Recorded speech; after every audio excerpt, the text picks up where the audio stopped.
In this video, we're gonna cover 21 things that you need to know about Chase before applying. Let's dive into it.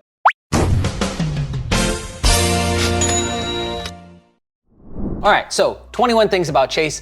This is a follow-up to the, we did one on Amex, which was I think 25 things. It was a long list. And so this is 21 things to know about Chase before you go ahead and pull the trigger. Now this is gonna act as a quick list or a guide to help you if you're need a refresher or if you're getting ready to pull the trigger for the first time. We've obviously got a whole dedicated playlist for Chase, just like we do Amex and a bunch of other banks. Check that out on the channel. Yes, I know it takes time. Yes, I know it's not as fun as watching just this one video to get what you need. But if you want more details, more deep dives, more data points, watch those videos. Cool, let's get into it. So first things first is that for the most part, they pull Experian FICO 8. That's the non-bank rate version primarily, but they could double pull you as well. Here's some interesting data that we've put together is Chase Sapphire Preferred may pull TransUnion or Experian. The Chase Sapphire Reserve might pull Equifax, meaning that there's a higher likelihood of it pulling that. Now, there is something that comes into play with Chase that you don't see at a lot of other banks, which is geographical location. For some reason, geographical location, based on that, they're gonna pull different bureaus, okay? So here's some that we know for a fact, or as close to a fact as you can possibly get. Okay, if you live in Texas, it seems like they're gonna pull Equifax. If you live in New Jersey, Experian.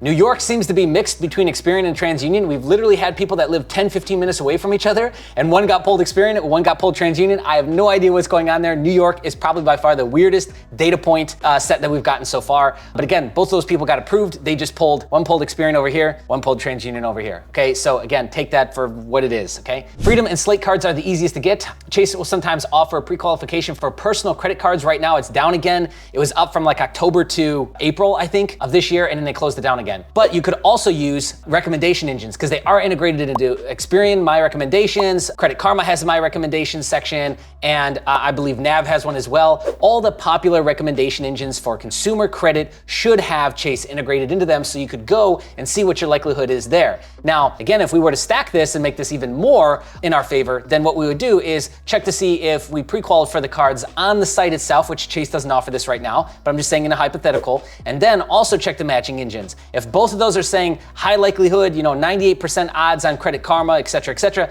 then that would give us an even bigger, glimpse and window into our odds and our likelihood of getting approved, right? Chase Sapphire Reserve is reserved for higher credit scores because the minimum limit that they will give out is $10,000. Okay, let's talk about the coveted 524 rule. Now, I still, to this day, see confusion on this, what it means and what it applies to. The 5x24 rule does not apply to inquiries. Let me say that again. The 5x24 rule does not apply to inquiries. What it is talking about, what the 5x24 months is talking about is new accounts. Now, what qualifies as a new account? Let's talk about that. But it's 5 new accounts opened up over the last 2 years. 5 or less, you're in. Not even a question, you're done. So let's talk about the stipulations to this. This is for revolving credit cards, credit lines only. So something that we've noticed is that store cards are not always counted. You gotta call in and ask, and it depends on the rep and if they're in a good mood or whatever. So that one is like very iffy, right? Willy-nilly, let's call it. The one that they will, like 9 out of 10 take off is AUs. AUs they will remove. So that means that if you've got 2 AUs and 3 other accounts, you're technically at 3x24, okay? So you would qualify. Okay, so let's talk about some other scenarios here. If you were at 424 and got approved for a business card, since it doesn't report to business credit bureaus, you would stay at 4x24. So if we put our thinking caps on, what that means is that if we are 3 or 4x24,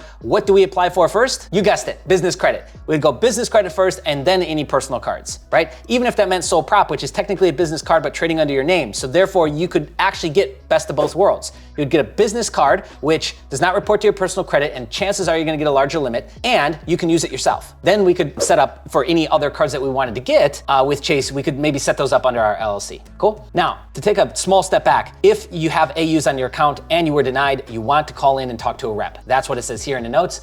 We've seen this now happen, I don't know, 3-4 times recently in the community. So, and there seemed to be no problem across the board. It wasn't like one guy said yes, one guy said no. Nope, they all pretty much seemed okay with taking it off. Now, I mentioned about the store cards. Yes, that's a possibility that they'll take that off. Now, the next thing that I want to say about the whole 5x24, which I think that's 2 more points down, is that as of right now, in May of 2023, we're hearing a lot of stories of people getting around 5 by 24. No tomfoolery. They're just literally, they're over 5 by 24. They're applying and they're still getting approved. Now, there's all kinds of question in terms of like, what was the credit profile? What did it look like? All of that, right? So what I would just say is this, is that the rule itself seems to be internally by Chase called the HA1 rule. And it's not publicly talked about. Obviously, every YouTuber under the sun has now talked about the 5 by 24 rule.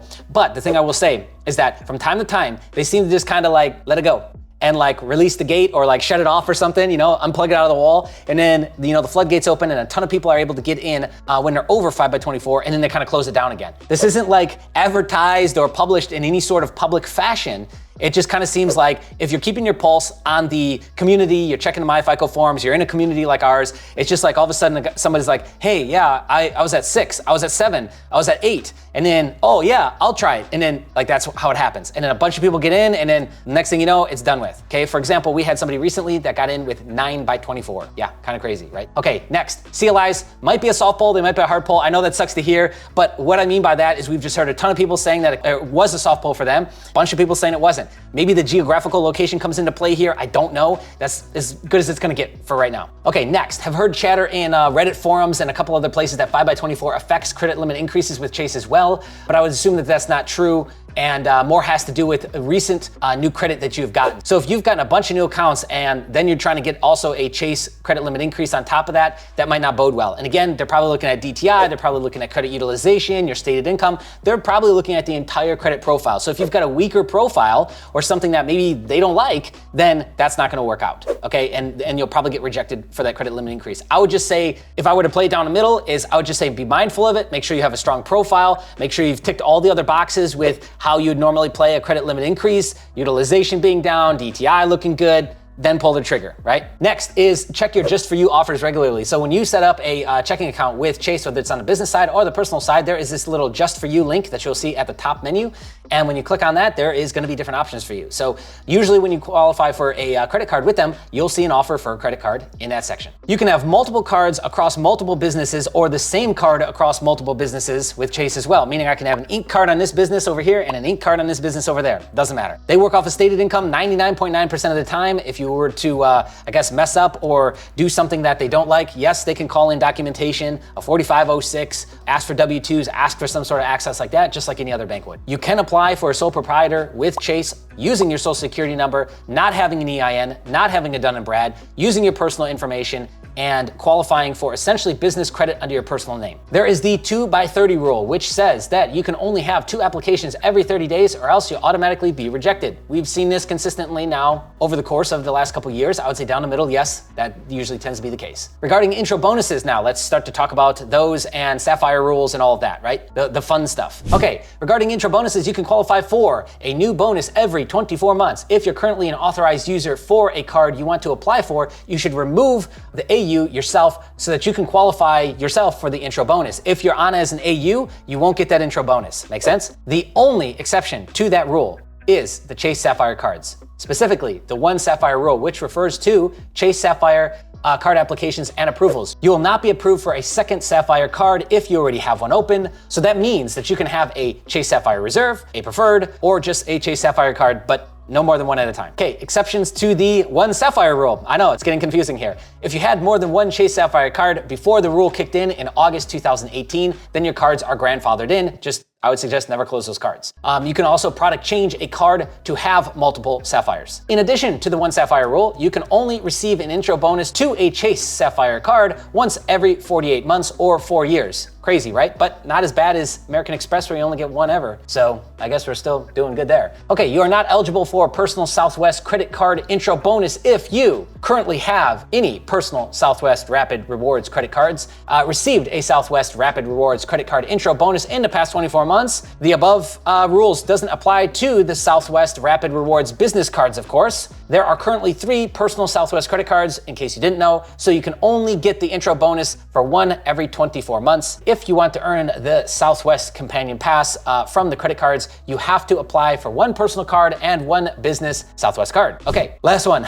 Chase business cards don't report to personal credit. This is true for a lot of banks, but what that means is that as we get our personal credit into position, then we pivot over to build up business credit. And as we get those business credit cards through Chase, they will not report unless you default to your personal credit, which means that they are not affecting your DTI, they're not being reported, and we can use more of that capital as we see fit with our business, right? So, all right, that's my list. 21 things, I believe, probably more than 21. But if I missed anything, I'd love to hear from you in the comments below. Also, let me know what you think. Thank you so much for watching. We'll see you in the next one. Hey, you should subscribe. 60% of you are not subscribed yet, right there. Okay, bye.